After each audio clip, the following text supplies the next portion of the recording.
You might be surprised to discover the most important reason to exercise after weight loss surgery. Nope, it's not to burn fat and calories. It's a benefit so huge that it can be the make it or break it to your long-term success after weight loss surgery. Stick around to discover what it is.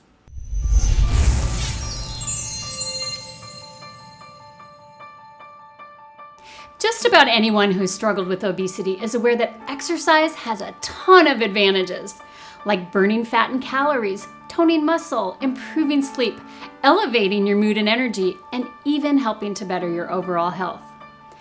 Those are all awesome reasons to move your body, but in my mind, those don't hold a candle to the most important reason to consistently work out after weight loss surgery. Nope. The reason exercise is pivotal to your success is that it has the power to help you keep your head on straight so that you don't gain back the weight you've worked so hard to lose. Let me explain. Unfortunately, I know a lot more than I'd like to about regain. For years and years, my regain bounced around between 30 and 45 pounds. Not to mention the even heavier burden of shame that went along with it. In fact, it wasn't until I was 15 years post-op that I finally figured it all out and started living my life in the body I deserve.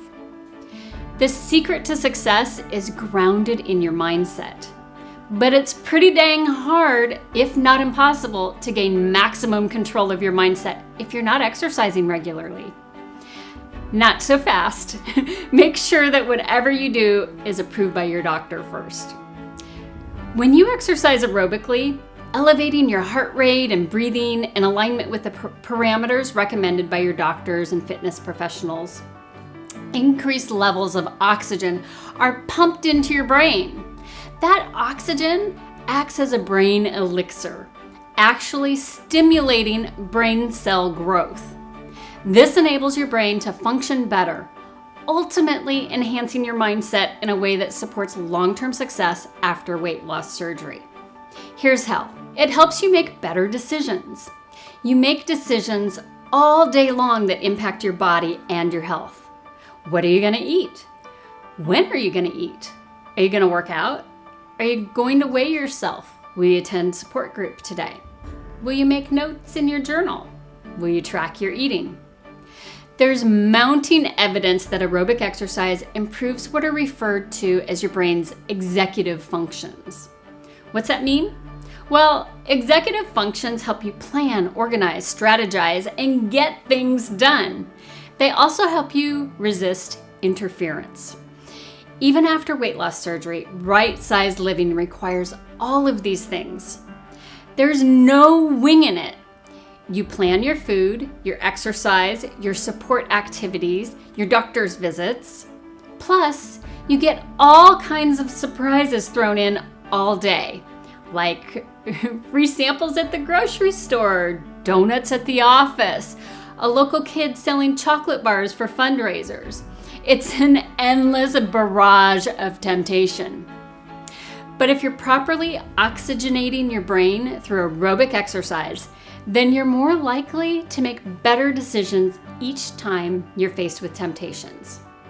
It also improves self-control. Closely related to decision-making is the ability to stick to your decisions. Well, the good news is that studies indicate exercise improves your self-control too. I was reading an article today on the American Psych Association's website.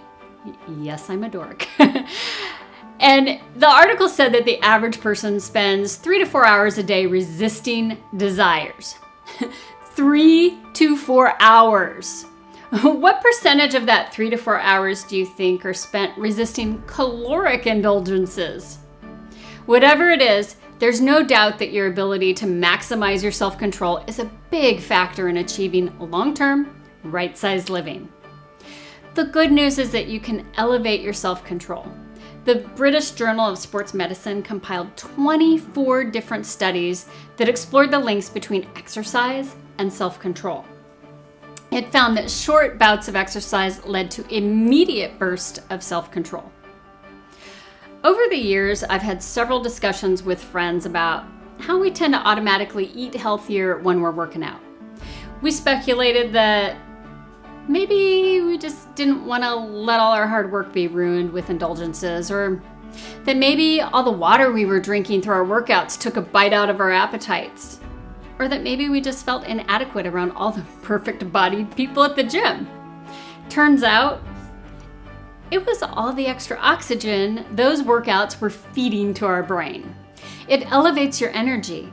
Ever notice it's a lot harder to make good food choices when you're feeling sluggish?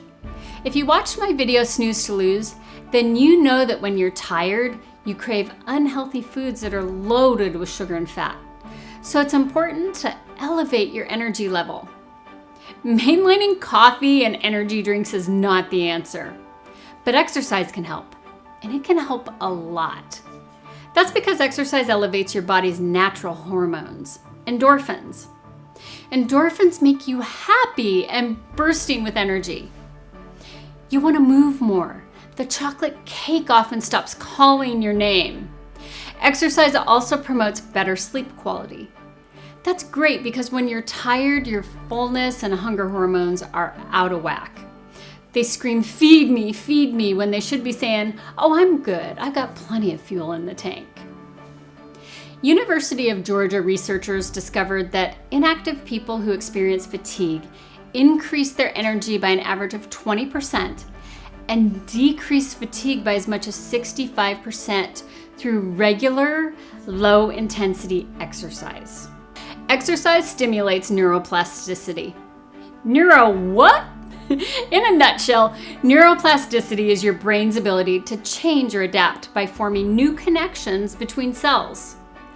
As your surgeon probably drilled into your head over and over, weight loss surgery is a tool. It's only one part of the equation to right-sized living. The other part is changing your thinking and your behavior. This is where neuroplasticity This is where neuroplasticity comes in.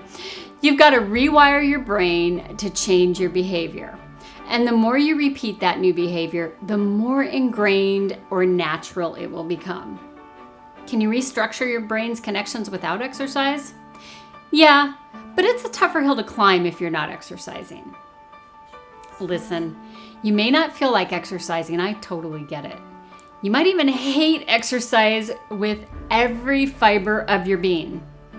But now that you know aerobic exercise will improve your brain function in a way that helps you make better decisions, improve your self-control, elevate your energy to keep the hunger hormones at bay, and stimulate neuroplasticity so you can make your new habits stick, don't you think it's worth the effort? Here's my challenge to you. Even if you don't want to, consult with your doctor to find out what types of aerobic exercise you can safely engage in.